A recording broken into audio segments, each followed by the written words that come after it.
Pourquoi ça m'étonne? Ça m'étonne des fois. Je suis à la télé et quelqu'un dans les journaux, un homme de Dieu qui prêche, qui enseigne à ses fidèles le Dieu de telle personne, le Dieu de telle personne.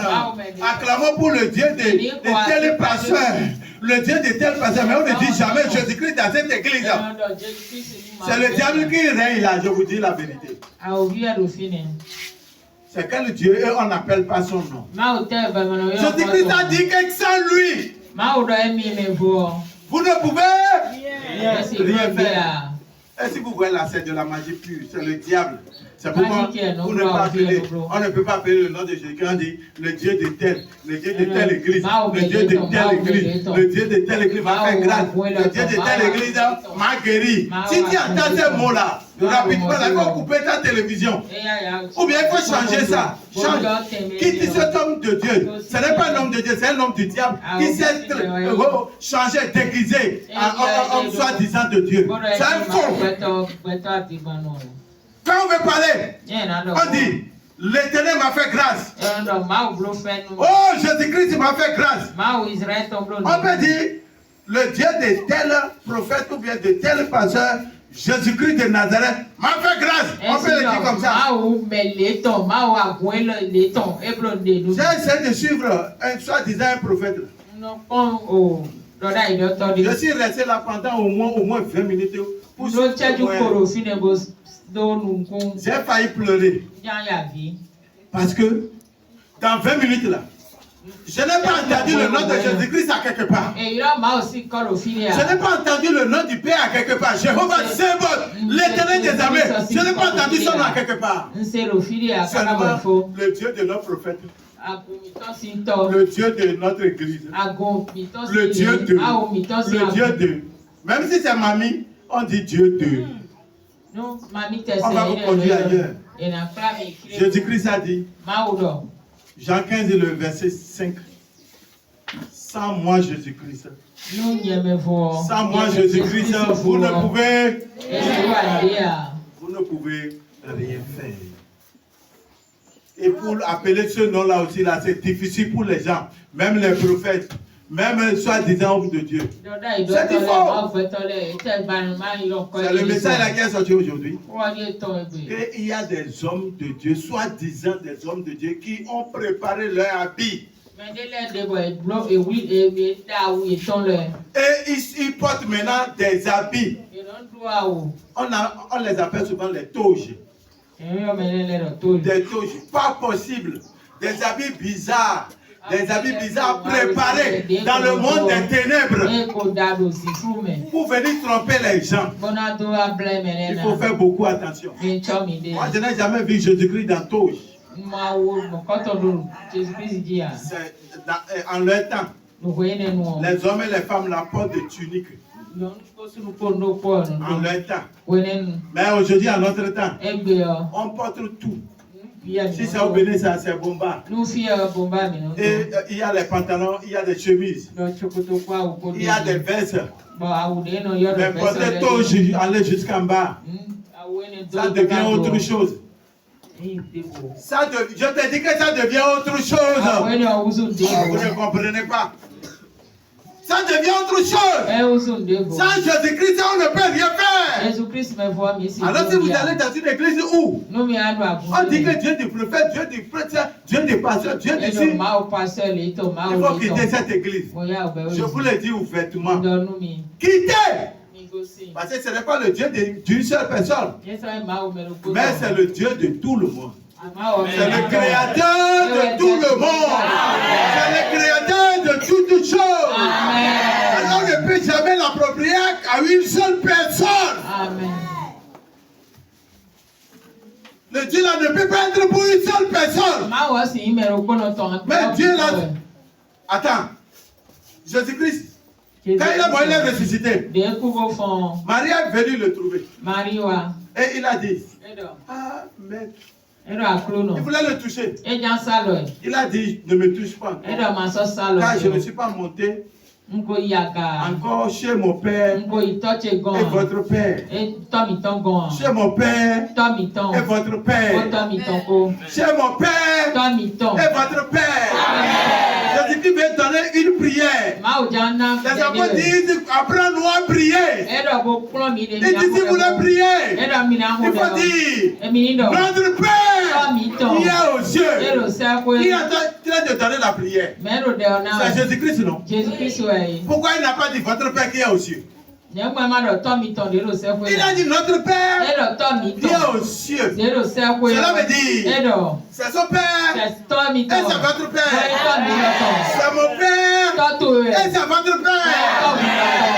Amen. Mais on ne peut jamais dire le Dieu de tel prophète. Et ce Dieu-là, je refuse ça. Même si un homme de Dieu écoute, je le défie, je vous dis. Je refuse ça. Parce que Dieu n'est pas pour une seule personne. Dieu nous aime nous tous. Dieu nous aime nous tous. Continuons la lecture, le verset 6. Oui, Jean 15, le verset 6. Si quelqu'un ne demeure pas en moi. Si quelqu'un ne demeure pas en qui? En qui? En qui? En Jésus-Christ. Non, c'est un prophète. Hein? Dieu te prophète m'a fait c'est tout ça. C'est le diable qui s'est caché derrière ça. Les gens ne veulent plus souffrir. Et ils sont allés vendre leur âme. Et pour venir encore vendre les âmes des autres. Et ils ont des grandes églises. Et c'est là où tout le monde aime aller. Parce que c'est dit comme ça. Quand le diable ne t'attaque plus, cela veut dire que tu es devenu son agent. Tu es devenu son esclave. Mais si le diable t'attaque, cela veut dire que ton feu là, ça travaille bien. Praise the Lord. Ça très bien. On continue. Il est jeté dehors comme le sarment. Je reprends le verset 6. Si quelqu'un ne demeure pas en moi, si quelqu'un ne demeure pas en moi, il est jeté dehors comme le sarment. Il serait comme la branche qu'on a coupée, jetée. Et il est sèche. Il sèche. Il est sèche. Puis on ramasse les sarments. Séchés. On les ramasse. On les jette au feu. Ah, on les jette au feu. Et c'est en ce moment que vous préparez. Vous préparez de bonnes pâtes. À Kassa. Parce que quoi? C'est ceux qui ont chuté. Les branches qui ont chuté. Ceux qui sont tombés. C'est eux là, on prend pour préparer. Parce que c'est eux qui se trouvent dans le feu éternel. C'est eux qui se trouveront dans le feu éternel. Mais ça ne serait pas nous, notre partage.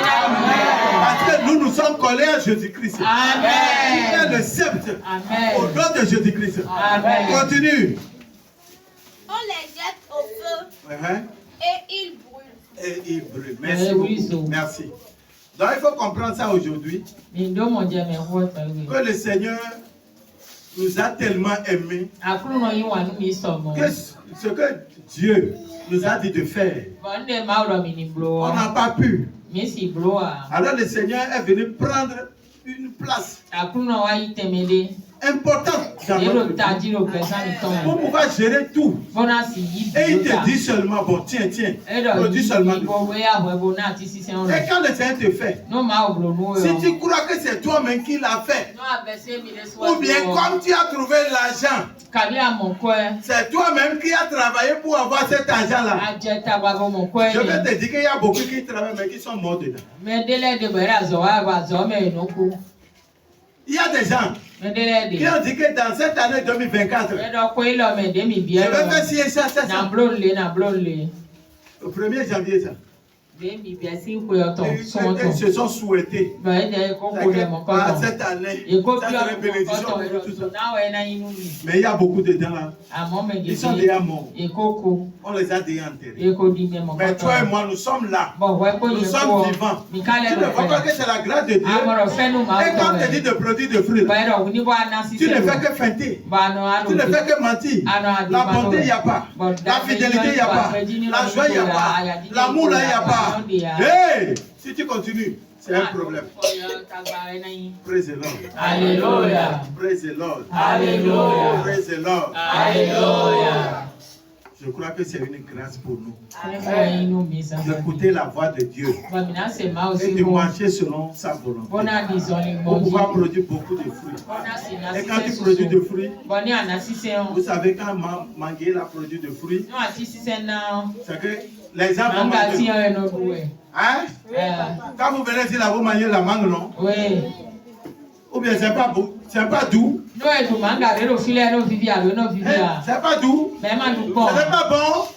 C'est comme ça, les gens te disent de produire de fruits. Et là, tu dis que pourquoi c'est que l'autre, tout ça là. Je vais encore prendre ça là et donner à l'église, tout ça. Et ça devient parcours de combattant. Mais ça ne sera pas notre parcours. Nous serons toujours la bénédiction. Nous serons toujours la grâce. La faveur de Dieu sera toujours sur nous. La grâce de Dieu sera toujours sur nous. Au nom de Jésus-Christ de Nazareth, j'ai déclaré. Amen.